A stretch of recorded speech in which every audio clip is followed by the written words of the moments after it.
한국 예능계에 새로운 바람을 일으키고 있는 불꽃야구는 단순한 스포츠 예능을 넘어 팬덤의 열정과 창작자의 진심이 담긴 문화적 현상으로 자리 잡았다. 2025년 4월 27일 고척 스카이돔에서 열린 동국대학교와의 첫 직관 경기는 최대 동시 시청자 수 21만 명을 돌파하며 실시간 방송 콘텐츠로서의 위상을 입증했다. 그러나 이 성공 뒤에는 JTBC와의 치열한 저작권 분쟁이라는 그림자가 드리워져 있다. 1에서 5화가 연이어 유튜브에서 삭제된 가운데 6월 9일 공개된 6화 역시 삭제 위기에 처했다.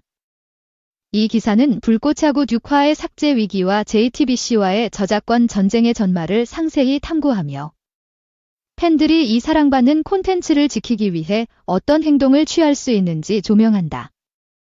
또한 6월 20일 SBS 플러스를 통해 생중계되는 인하대학교와의 두 번째 직관 경기의 의미와 콘텐츠 산업의 미래를 분석한다. 불꽃야구는 단순한 예능이 아니라 팬들과 창작자가 함께 만들어가는 새로운 콘텐츠 생태계의 상징이다. 스튜디오 C1의 유튜브 채널을 통해 불꽃야구 6화가 공개되었다. 이번 회차는 불꽃 파이터즈와 동국대학교의 2025 시즌 첫 직관 경기를 중심으로 펼쳐졌다. 방송 예고에 따르면 경기 초반 동국대 타자들의 강력한 공세에 베테랑 투수 유희관이 흔들리는 모습이 그려졌으며 파이터즈 더그아웃은 진돗개 발령 수준의 긴장감으로 가득했다. 이대은과 신재영이 마운드에 오르며 반전을 노렸고 타율 하위권의 박재욱이 결정적인 순간에 활약하며 팀을 위기에서 구해냈다는 예고는 팬들의 기대감을 한껏 높였다. 6화 공개 직후 팬들은 유튜브 댓글과 X를 통해 뜨거운 반응을 쏟아냈다. 한편은 유희관 선수의 투혼이 느껴진다. 불꽃야구는 단순한 예능이 아니라 진짜 야구다라며 감동을 표했다. 그러나 기쁨도 잠시. JTBC의 저작권 침해 신고로 인해 6화 역시 언제든 삭제될 수 있다는 우려가 커지고 있다. 1에서 5화가 이미 비공개 처리된 상황에서 팬들은 제6화마저 사라지면 어떻게 하냐며 불안감을 호소했다. 불꽃야구질에서 5화는 JTBC의 저작권 침해 신고로 인해 유튜브에서 차단되었다. 유튜브는 저작권 침해 신고가 접수되면 즉시 영상을 비공개 처리하고 이후 심사를 진행하는 구조를 취하고 있다. 스튜디오 C1은 각 회차 삭제 심하다 유튜브에 이해 제기를 신청했지만 아직 복구된 영상은 없다. 유튜브 규정상 90일 내에 저작권 위반 경고가 3회 누적되면 채널 자체가 폐쇄될 수 있어 스튜디오 C1은 심각한 위기에 직면해 있다. 스튜디오 C1은 지번 사안은 가처분 신청과 같은 공식적인 법적 절차가 아닌 단순 저작권 침해 신고 시스템을 통해 일방적으로 이루어졌다며 이는 유튜브의 구조를 악용한 전형적인 콘텐츠 유통방해 행위라고 강하게 비판했다. 그러나 유튜브가 JTBC의 신고를 1차적으로 타당하다고 판단한 것으로 보이며 영상 복구 가능성은 불투명하다. 불꽃야구는 JTBC의 인기 예능 최강야구에서 시작된 콘텐츠로 장시원 PD가 이끄는 스튜디오 C1이 시즌 1에서 3을 제작했다. 그러나 2025년 초 제작비 정산과 IP 소유권을 둘러싼 갈등으로 JTBC와 스튜디오 C1의 관계가 악화되었다. JTBC는 스튜디오 C1이 수억에서 수십억 원에 달하는 제작비를 과다 청구했다고 주장하며 시즌 4부터 새로운 제작진으로 최강야구 2025부를 제작하겠다고 밝혔다. 반면 장시원 PD는 제작비는 계약에 따라 정당하게 청구되었으며 JTBC가 오히려 수익을 은폐하고 합의된 수익 분배를 이행하지 않았다고 반박했다. 갈등은 JTBC가 스튜디오 C1을 저작권법 위반, 상표법 위반, 업무상 배임, 전자기록 손괴 및 업무방해 혐의로 형사 고소하면서 법적 공방으로 번졌다. JTBC는 불꽃야구가 최강야구의 포맷, 출연진, 로고, 유니폼 등을 무단으로 사용했다고 주장하며 유튜브에 반복적인 저작권 침해 신고를 제출했다. 이에 따라 불꽃차구질에서 5화가 차례로 삭제되었고 채널 폐쇄 위기까지 이어졌다. 불꽃차구와 최강야구의 분쟁은 단순한 제작비 갈등을 넘어 콘텐츠의 저작권 소유권과 창작자의 권리에 대한 근본적인 질문을 던진다. 장시원 PD는 최강야구의 아이디어와 포맷은 스튜디오 C1의 창작물이며 JTBC는 촬영된 영상물의 배포권만을 획득했을 뿐이라고 주장한다. 반면 JTBC는 최강야구의 IP는 전적으로 JTBC에 귀속되며 불꽃차구는 이를 무단으로 도용한 아류 콘텐츠라고 반박한다. 법조계에서는 이 분쟁이 저작권법의 복잡한 영역을 다룬다고 본다. 노종원 변호사는 유튜브가 영상을 비공개 처리한 것은 JTBC의 주장이 1차적으로 타당하다고 판단했기 때문이라며 그러나 스튜디오 C1의 반론이 받아들여질 가능성도 있다고 전망했다.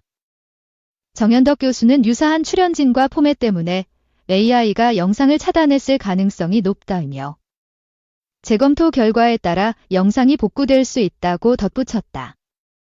불꽃차구의 삭제 위기 속에서 팬들은 콘텐츠를 지키기 위해 적극적으로 나서고 있다. 5월 28일 한 시청자가 국회 국민동의 청원 게시판에 창작자의 권리 보호를 위한 제도 마련 청원을 올리며 창작자 중심의 저작권 계약 표준안 제정, 공정한 저작권 분쟁 중재 제도, 독립 제작사 보호 장치를 요구했다. 이 청원은 6월 2일 기준 약 4,800명의 동의를 얻었으며 30일 내 5만 명 이상의 동의를 받으면 관련 위원회로 회부된다. 팬들은 유튜브 슈퍼챗을 통해 금전적 후원을 이어가며 불꽃차구를 지켜달라는 메시지를 남겼다. 한 팬은 X의 불꽃차구는 단순한 예능이 아니라 팬과 선수, 제작진이 함께 만들어가는 이야기라며 JTBC의 부당한 신고에 굴복하지 말자고 호소했다. 이러한 팬덤의 열정은 불꽃차구가 단순한 콘텐츠를 넘어 시청자와 창작자가 상호작용하는 새로운 생태계임을 보여준다. JTBC의 저작권 신고로 유튜브 채널이 위기에 처한 가운데 6월 9일 불꽃차구 6화 말미에 놀라운 소식이 전해졌다. 6월 22일 오후 2시 인하대학교와의 두 번째 직관 경기가 SBS 플러스를 통해 생중계된다는 것이다. SBS 플러스는 다수의 시청자가 열광하는 콘텐츠를 서비스하며 시청자의 볼 권리를 존중한다고 밝혔다. 이는 불꽃차구가 유튜브를 넘어 안정적인 방송 플랫폼으로 확장하는 중요한 전환점이다. 이번 생중계는 풀 경기 중계 포맷으로 진행되어 기존의 편집된 예능 포맷과 달리 저작권 분쟁에서 자유로울 가능성이 높다. 팬들은 SBS 플러스가 불꽃차구를 살렸다며 환호했으며 이번 중계가 성공하면 정규 편성으로 이어질 수 있다는 기대감을 드러냈다. 시청은 IPTV, KT 37번, SK 브로드밴드 28번, LG U+ 33번, 웨이브 OTT, SBS 공식 홈페이지, SBS 플레이 앱을 통해 가능하다. 불꽃차구를 지키기 위해 팬들이 가장 먼저 할 수 있는 일은 6월 20일 SBS 플러스 생중계에 적극적으로 참여하는 것이다. 높은 시청률과 뜨거운 반응은 불꽃차구가 정규 편성으로 이어질 가능성을 높이며 콘텐츠의 지속 가능성을 보장한다. 팬들은 경기 당일 고척 스카이돔에서 직관하며 실시간으로 응원하거나 TV와 모바일로 중계를 시청하며 SNS에 후기를 공유할 수 있다. 한 팬은 X에 직관 가서 SBS 플러스 중계를 틀어놓고 응원할 생각에 벌써 설렌다고 전했다. 팬들은 국민동의 청원에 참여하여 창작자의 권리 보호를 촉구할 수 있다. 청원 주소는 국회 국민동의 청원 웹사이트에서 확인 가능하며 5만 명 이상의 동의가 모이면 국회에서 논의된다. 또한 유튜브 슈퍼챗과 굿즈 구매를 통해 스튜디오 C1을 금전적으로 지원하는 것도 중요하다. 불꽃차구는 대규모 제작비가 필요한 콘텐츠로 팬들의 후원이 제작 지속에 큰 힘이 된다. X DC 인사이드, FM 코리아 등 커뮤니티에서 불꽃차구를 홍보하고 JTBC의 신고에 대한 부당성을 알리는 것도 효과적이다. 팬들은 불꽃차구 지켜 해시태그를 사용해 콘텐츠의 가치를 알리고 더 많은 시청자를 끌어들일 수 있다. 한정훈 K엔터테크허브 대표는 팬덤 기반의 독립 스트리밍 플랫폼 구축이 필요하다며 팬들의 적극적인 참여가 콘텐츠 생존의 열쇠라고 강조했다. 불꽃차구 사태는 콘텐츠 산업에서 창작자의 권리와 플랫폼의 책임에 대한 중요한 논의를 불러일으켰다. 유튜브의 저작권 신고 시스템은 신속한 대응을 위해 설계되었지만 명확한 법적 판단 없이 콘텐츠를 차단하는 구조는 독립 제작사에 불리하게 작용한다. 스튜디오 C1은 이 사건은 창작자의 아이디어를 어떻게 보호할 것인가에 대한 질문이라며 중소 제작사가 방송사에 종속되지 않도록 제도적 장치가 필요하다고 주장했다. 불꽃차구는 팬덤이 콘텐츠의 생존을 이끄는 새로운 모델을 제시한다. 한정훈 대표는 팬덤 기반의 OTT 플랫폼을 통해 맞춤형 콘텐츠와 실시간 소통이 가능하다며 불꽃차구가 독립적인 스트리밍 서비스로 확장할 가능성을 언급했다. 이는 방송사 중심의 전통적인 유통 구조를 넘어 창작자와 팬이 직접 연결되는 새로운 생태계를 상징한다. 불꽃차구는 JTBC와의 저작권 분쟁이라는 위기 속에서도 팬들의 열정과 SBS 플러스의 생중계라는 새로운 기회를 통해 생존력을 보여주고 있다. 6월 22일 인하대학교와의 직관 경기는 불꽃차구가 단순한 예능을 넘어 팬덤과 창작자의 신뢰로 만들어지는 문화적 현상임을 증명할 기회다. 팬들은 생중계 시청, 청원 참여, 커뮤니티 활동을 통해 불꽃차구를 지킬 수 있다. 장시원 PD는 불꽃차구는 시청자와의 약속이라며 어떤 어려움에도 콘텐츠를 이어가겠다고 다짐했다. 팬들의 응원이 있다면 불꽃차구는 유튜브의 삭제 위기를 넘어 더 큰 무대로 도약할 수 있을 것이다.